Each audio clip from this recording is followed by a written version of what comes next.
Can you name the first Afro-American composer to have a symphony performed by a major orchestra? Well, if you can't, I'll tell you. It's William Grant Still, and his music is a treasure of our American heritage. I'm Virginia Eskin, and William Grant Still is our featured composer today on A Note to You.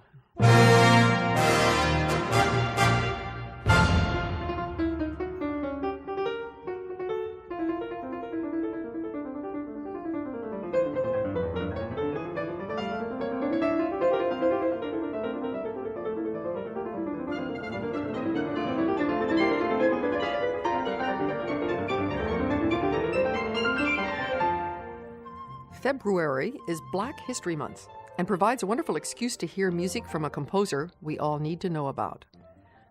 William Grant Still was an amazing amalgam of talent. He could play jazz easily, but he aimed his sights higher.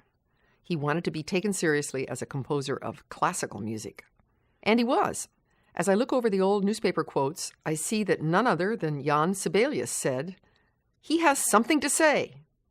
And Leopold Stokowski proclaimed, "Still is one of our greatest American composers." He was able to embrace his African heritage and incorporate native elements into classical music. In just a few minutes, we'll hear from music scholar Catherine Smith. She has come out with a book about William Grant Still. But first, let's listen to some of Still's music. I want you to hear how he was able to meld together the musical styles of his jazz background, his African heritage, and traditional classical music. This is the first movement of Ennanga, a chamber work for harp, piano, violin, cello, and bass.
That was harpist Anne Hobson Pilot with Videmus, a group dedicated to the performance of music by black composers. They played the first movement of Ennanga by William Grant Still, our featured composer this week on A Note to You. Let's start at the beginning. In Woodville, Mississippi, where William Grant Still was born in 1895. His father was the town bandmaster, but he died when William was just a few months old, and his mother went to stay with relatives in Little Rock, Arkansas. After she got a job as a school teacher, her next task was lining up a violin teacher for William. When I was talking with Catherine Smith, she's a music scholar at the University of Nevada, she mentioned that Little Rock turned out to be a very good place to grow up at the turn of the century. Why is that, I wondered? Because it had a black high school that had a solid academic program. There weren't a lot of those in the South. What happened to him after high school? Well, he went to Wilberforce College. His mother didn't want him to study music, so he didn't. He got his first big break from W.C. Handy. He played with Handy's bands out of Memphis, working in the South. Studied at Oberlin for a while, studied composition. There, he had to learn the popular tradition. What he wanted was to compose operas. So he had a double life. After he worked for W.C. Handy, when he went to New York, he worked for Pace and Handy. He worked for U.B. Blake, played in the Shuffle Along Orchestra. Did his mother live long enough to see him become successful? She did indeed. Which Not is nice. Much longer than that, but she lived long enough to know that he had shows that he had arranged that played on Broadway, that he was arranging for early radio, that he had been the recording director for the first all-black record label, Black Swan. Didn't she want him to become a doctor? Yes. I'm glad he became a composer, although I'm sure he would have been a good doctor.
The Artie Shaw Orchestra, playing one of the arrangements made for them by William Grant Still, a piece called Frenesi. But as Catherine Smith says, Still wasn't content with making arrangements for Artie Shaw, Paul Whiteman, and Sophie Tucker. He had other ambitions as well. He was writing classical music, so-called concert music. In the 1920s, it was getting performed from 1925 on new music concerts while he was arranging Broadway shows at the same time. That's the double life. That's the double life. On a tour with the Broadway musical Shuffle Along, he traveled up to Boston and managed to get some composition lessons with George Chadwick, who was the principal of the New England Conservatory. Chadwick saw the potential of this young black composer, and he arranged for a full scholarship for Still. Obviously, Still was an impressive musician for Chadwick to go out of his way like this. Through the 20s, he continued his double life, playing with Broadway orchestras, arranging popular music, and writing serious classical music on the side. As a black man working in a genre dominated by whites, he had some challenges to face, according to Catherine Smith. Still was often asked, as a composer of classical music, a so-called concert music, really. It wasn't classical, it was concert music. How does this represent your African-American heritage? Because it wasn't always as polite as that, but that's really the question. And what he wondered was, how do I represent that heritage? Because I want to be an American voice that speaks in my own voice. One among many voices. So there's a whole series of pieces, and they have titles like Darker America, From the Land of Dreams, Levy Land, a whole series of pieces that were played and heard and very well received. The first major piece that still turned out was the Afro-American Symphony. There are a couple of things to listen for in this: the interjection of blues into a classical composition and the distinct syncopated figures. When he wrote the Afro-American Symphony, one of the things he said was that the blues were, maybe had words that were banal, but that the music was the least touched by Caucasian influences. So he wanted to use it in a way that he could make a genuine fusion where blues would make a symphony much richer, and the symphony would, symphonic style would be expanded. That's Professor Catherine Smith from the University of Nevada, talking about the Afro-American Symphony of William Grant Still. In a couple of minutes, we'll hear the entire work played by the Detroit Symphony Orchestra. Today, on A Note to You, we're highlighting Black History Month and learning some fascinating background about one of our important American composers. I'd like to give you our address now, because I'd like to hear from you. Write me at A Note to You, care of WGBH Radio, 125 Western Avenue, Boston, Massachusetts, 02134. The email address is A Note to You, all one word, at wgbh.org. And if you write, let us know the call letters of your public radio station. A Note to You is made possible by the friends and alumni of Northeastern University.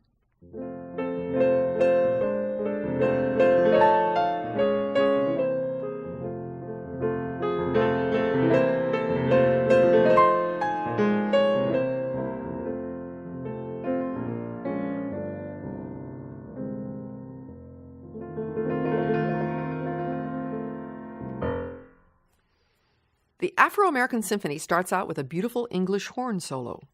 It sounds like a spiritual. Then it moves on to a very sensuous rhythmic passage, which is really a 12-bar blues, and the piece builds and builds on itself. It really shows off his skills as an orchestrator. Listen in the scherzo for something I think you'll find familiar. Here's the Detroit Symphony conducted by Nimi Yarvi with the Afro-American Symphony by William Grant Still.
We've just heard the Afro-American Symphony by William Grant Still, played by the Detroit Symphony Orchestra, conducted by Naomi Yarvi.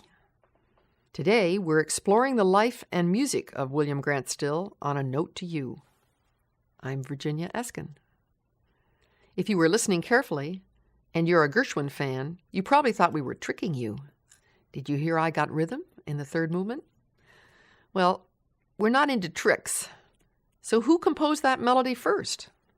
One of the people that Still encountered in the 20s in New York was the composer George Gershwin. And when you think about it, these two composers had a lot in common, balancing the popular and classical music worlds. Catherine Smith, a music scholar from Nevada, says that I Got Rhythm was a major motivating factor for the Afro-American Symphony.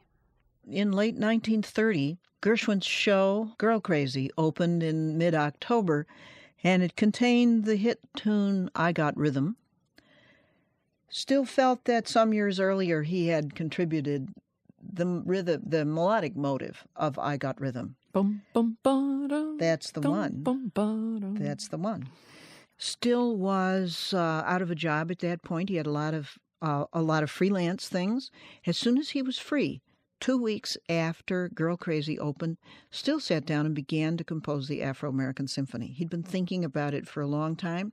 He wrote it in a big hurry. He just sat down like November 1st. It was done maybe by January 2nd, even with the parts copied out. Everything. Boom, boom. That's really fast for writing a symphony. Yes, it is.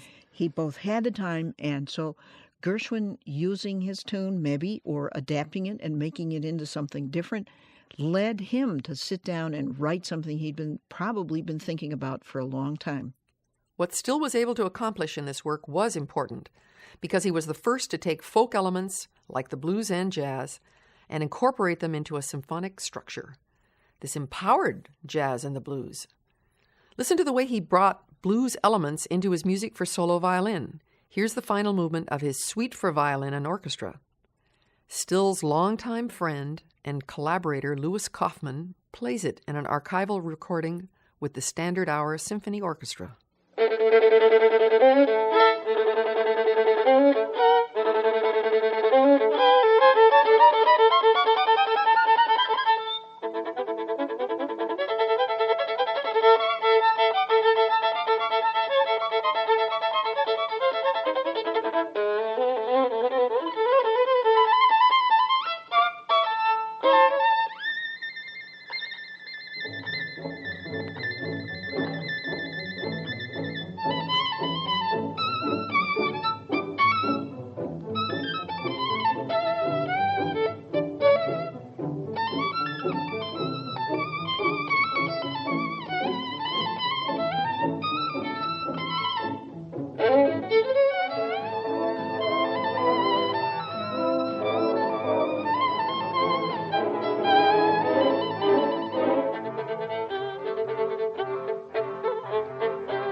That was Gammon, the final movement of the suite for violin and orchestra by William Grant Still.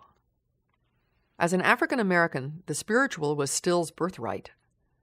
So it's no surprise that he integrated the style of the spiritual into his own music, just as he did with jazz and the blues. One of his most engaging pieces is "And They Lynched Him on a Tree," for orchestra, 2 choruses, narrator, and contralto soloist. The poetry comes out of a real incident, according to Catherine Smith. And They Lynched Him on a Tree is somewhat later than the Afro-American Symphony, and it's his protest piece. It's a setting of a poem by Catherine Garrison Chapin about a real incident. In this case, he had come, once he did it with the Afro-American Symphony, he came to use the blues in all kinds of ways in his music. In this case, it's a sung blues, and the mother of the man who was the victim sings. Just in the middle of this piece where there are choral sections and other kinds of solos, here is the mother saying what she thought, how she felt, and using the blues like an aria tells how a character feels. Beautiful. About something. She's telling how she feels, and you can't mistake it.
That was music by William Grant Still, a portion of "And They Lynched Him on a Tree," sung by Hilda Harris with the Plymouth Music Series Ensemble, conducted by Philip Brunel. Still had a wonderful way with the human voice, don't you think? Here's a cycle called Songs of Separation, 5 songs set to texts by Black poets, sung by Robert Honeysucker with Vivian Taylor at the piano.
Where all of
She wrapped her soul in a lace of lies, with a bright deceit to pin it.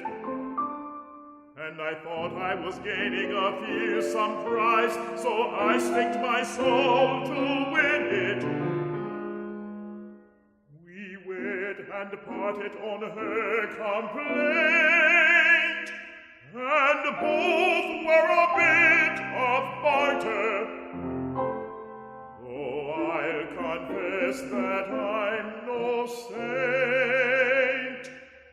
I'll swear that she's no martyr.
a new brown love.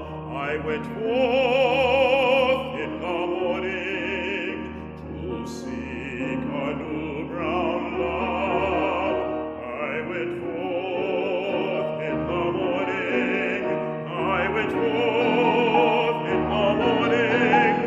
I went forth in the morning to seek a new brown love.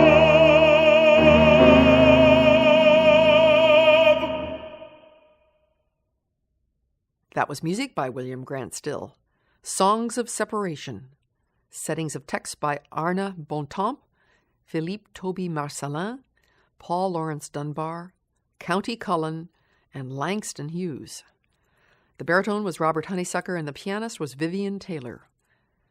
And that's the end of our tribute to the music of William Grant Still, one of the great Afro-American pioneers in classical music. I'm Virginia Eskin. This program is a note to you, and if you'd like to write to me, I'd look forward to reading it. The address is 125 Western Avenue, Boston, Massachusetts, 02134. The email is a note to you, all in one word, at WGBH.org.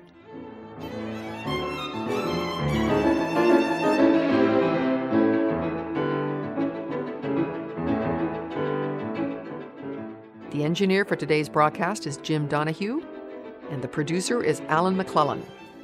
And thanks to Catherine Smith. She's a professor at the University of Nevada. The name of her book is William Grant Still, A Study in Contradictions.